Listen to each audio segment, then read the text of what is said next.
Now, as a lot of you guys know, I changed my mind like a high school girl picking on her prom dress. And what we have here is my attempts at a single turbo kit, which may or may not have worked. The problem is the only way the turbo would fit is if I put it through the hood, which I'm not going to do because I just did all of that work. So now we're going to make a normal full exhaust, and that way we can actually drive the thing instead of you watching me cut, paint, grind, weld, and all that crap.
So one of our subscribers that goes by the name RJF Scooter has sent us a ton of helpful things for the shop, including this tent, which he thought would make a great temporary paint booth. And turns out, as you will soon see, it does just the job. So huge thank you to him. If you see him in the comments, be sure to tell him thanks. So this is actually pretty good sized. I think the box said 10 by 10 by 10. 10 by 10. Pretty good timing because I'm working on that, right? As you have seen. I have these two parts, that guy, this valve cover for PFI, and two motorcycle parts that are being shipped to me. So I have a lot to do. Here's what I'm thinking. If I put this in that back corner, right next to the ventilation, I will in theory still have, like, from here, basically where the tent is now, I will have that room forward to work instead of this just where the Jeep is now. This was kind of unexpected. He told me he was sending it, but I didn't, I was like, sweet, that'll be awesome. And then I kind of forgot about it in the mix of everything. And the cool thing, actually, this is really cool. This has freaking like windows on it.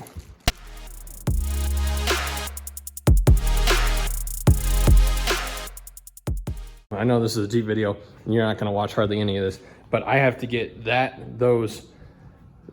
in 2 freaking days. I have to get that done in 2 days, which means I might as well do those in 2 days. So that's what I'm doing. Those are also from a subscriber, so thank you. And those have to be prepped, primed, and dipped today. And the primer I use for that does not dry that quickly. So really I should be doing that right now. And then while the primer is drying, I'll do this. So I think that's what I'm gonna do.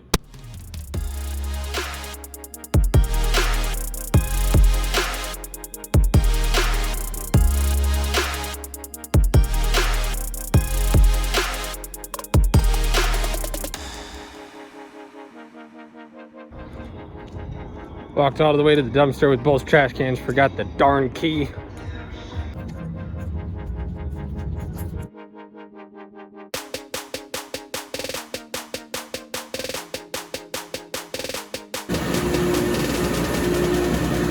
You can see right there, everything is sucked in just a little bit. So that means with both of these running, although there's space everywhere, that's pulling enough air in to where none of the fumes are going to get out of this, which I'm pretty confident in.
Before you fruit nuggets say anything, shut your mouth. Just let me finish, and then we'll talk about it later in the comments, or now. Comment now.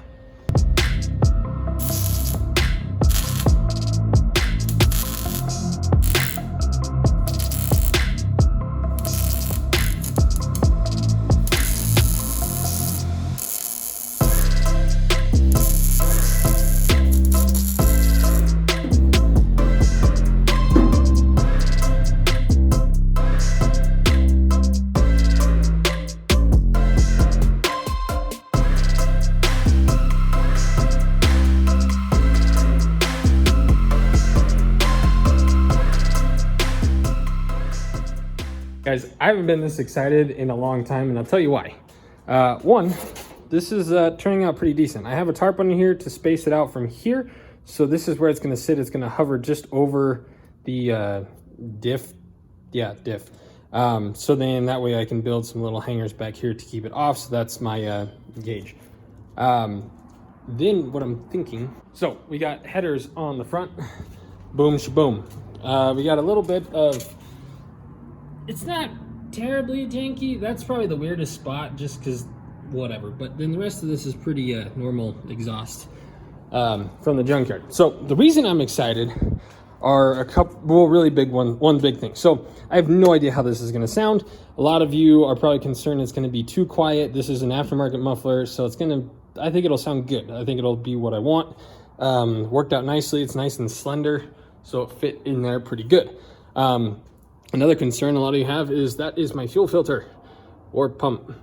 or filter, I don't know, but we got some fuel lines, we got brake lines, there's an electrical thing. So all of this, including the muffler, is gonna get heat wrapped very nicely. Now, what I'm thinking is, so the plan, as you heard earlier, is to supercharge this because we have a lot of room up front for a Pro Charger style supercharger. Now, what I'm thinking is this muffler and or exhaust might be restrictive. For the 5.3 that's in here, no problem at all, not worried about it. But say we end up making 500. This might pose a restriction. So I thought of this idea and I called Jamie and I asked him about it. And in the middle of me asking questions, he goes, "What are you trying to do?" Which is a good indicator I'm either onto something really stupid or onto something really ingenious. So I did a little bit of Googling, gonna have to do a little more.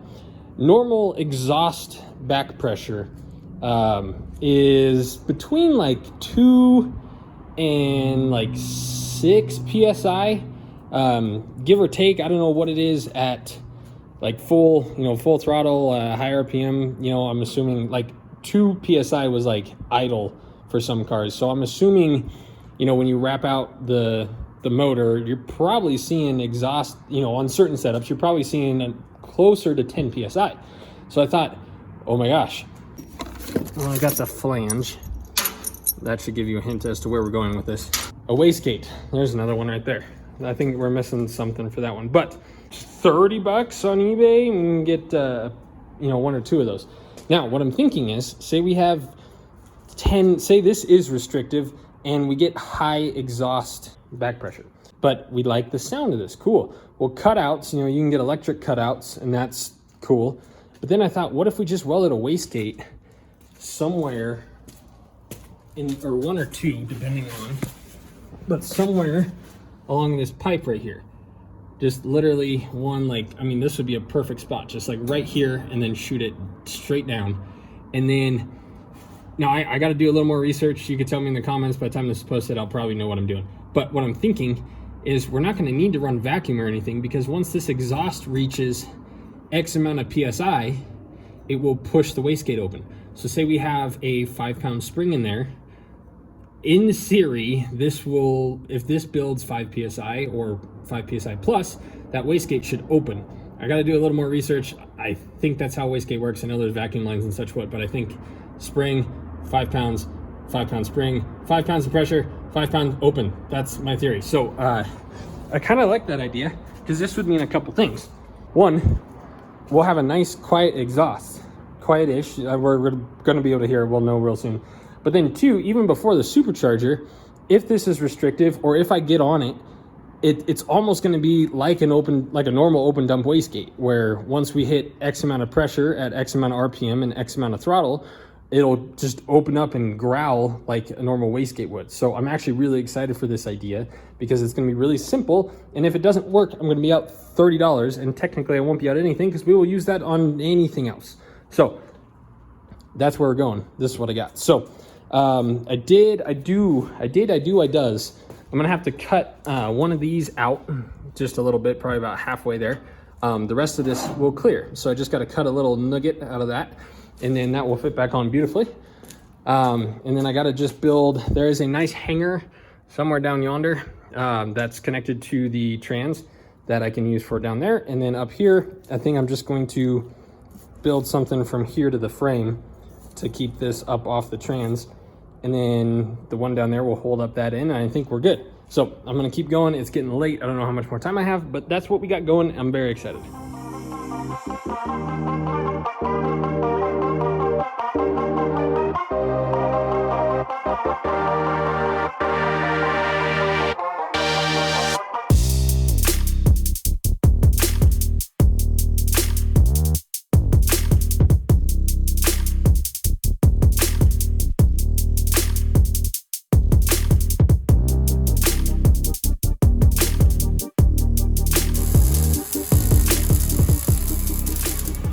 I have everything buttoned up. I am going to attempt to start this, and then if it works and sounds to my liking, then I will wrap everything up more officially.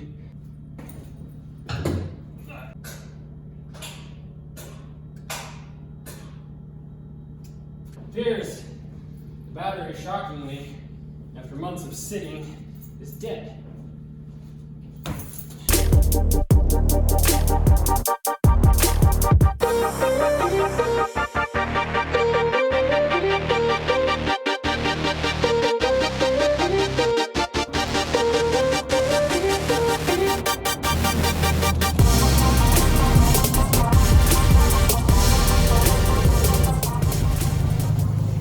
I'm so freaking ready to just get this car sorted out and done. The wiring is such a mess right now because of what I've gotten in a really bad habit, basically because of my time restraints, that like I'll start something and boom, I gotta freaking work so I can eat. And then I kind of forgot what I did, or I didn't finish what I did, and I just kind of start where I left off. So I'm getting really frustrated. Something's weird in the wiring, so I'm gonna dig for that real quick. But I'm really excited. Like on both of these cars, the bug, I found something that you guys are gonna love. It's gonna simplify the wiring. I just gotta spend some money. I'm pretty sure at this point I'm gonna find the same thing for the Jeep, because it's such a rat's nest of Corvette luxury wiring, just with all the doodads and crap that it has. And then plus what I've done not knowing what I'm doing, it's become a nightmare. So I'm going to start shopping tonight. Regardless, it should run. So give me a minute and then hopefully we can hear it tonight.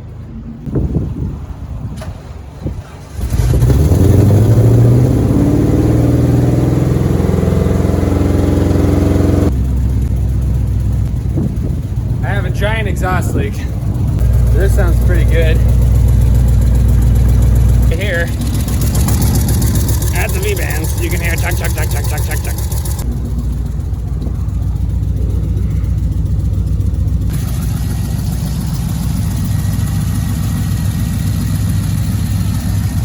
Okay, little things. That's a good start.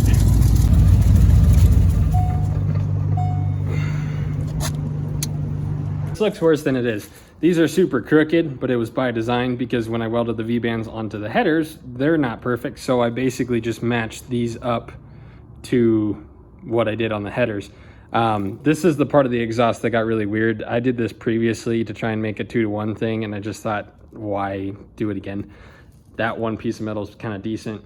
That looks all right. So what I'm gonna do this time is basically the same thing and hope it works better. I'm gonna cut right here on both sides, clamp these on, put this back on, and weld more of it. What happened last time is when I welded, probably just this, when I welded it, it pulled it from one side to the other like I should have, whatever. So I'm gonna just basically redo it, weld more of this underneath the car, and then weld it slower while it's off, hoping to avoid wishy-washiness.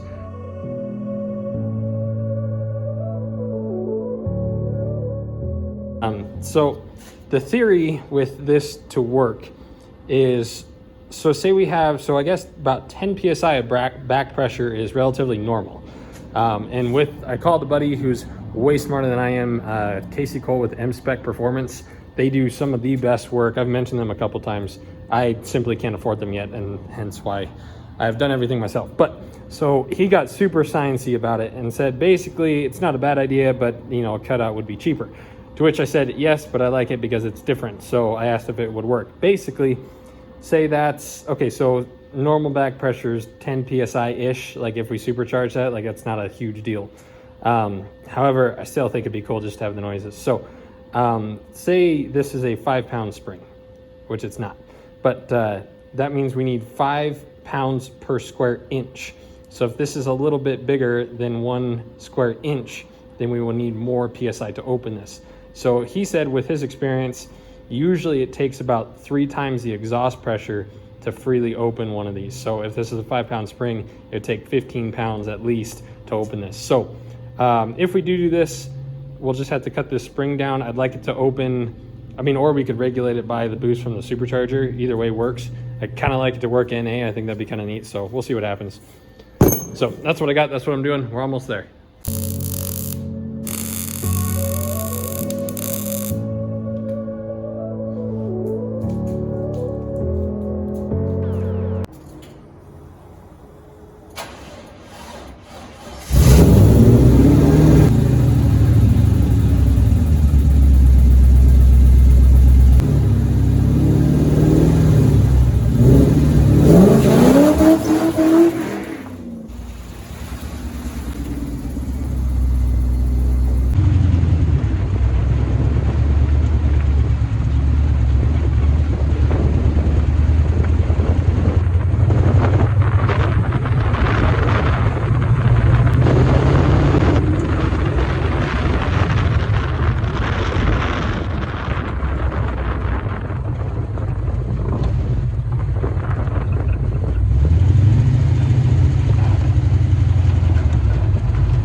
that's your freaking video.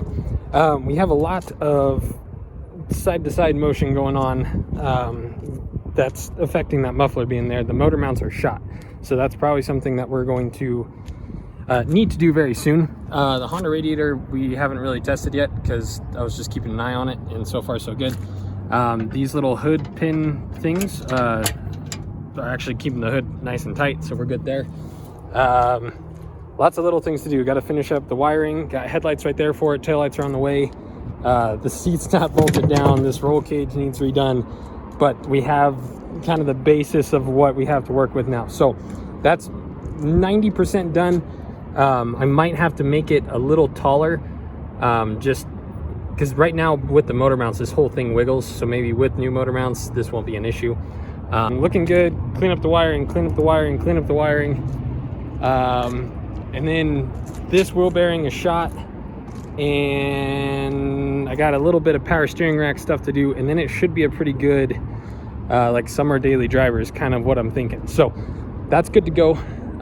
The bug, I need to order this fancy little fuse box thing that's going to basically make everything that I did with the RSX interior harness. It's going to eliminate all of it and condense it all down to this little box that will make that engine run on its own like a standalone system. So this and that are going to be making a lot of progress really soon. Thank you everyone for being really patient. The Hydrodip work that I had to do and kind of just the little things to get the shop in decent enough shape to, it's a mess now obviously, but just to get it in decent enough shape to do that big contract that I got took a lot of time. So thank you guys for being patient.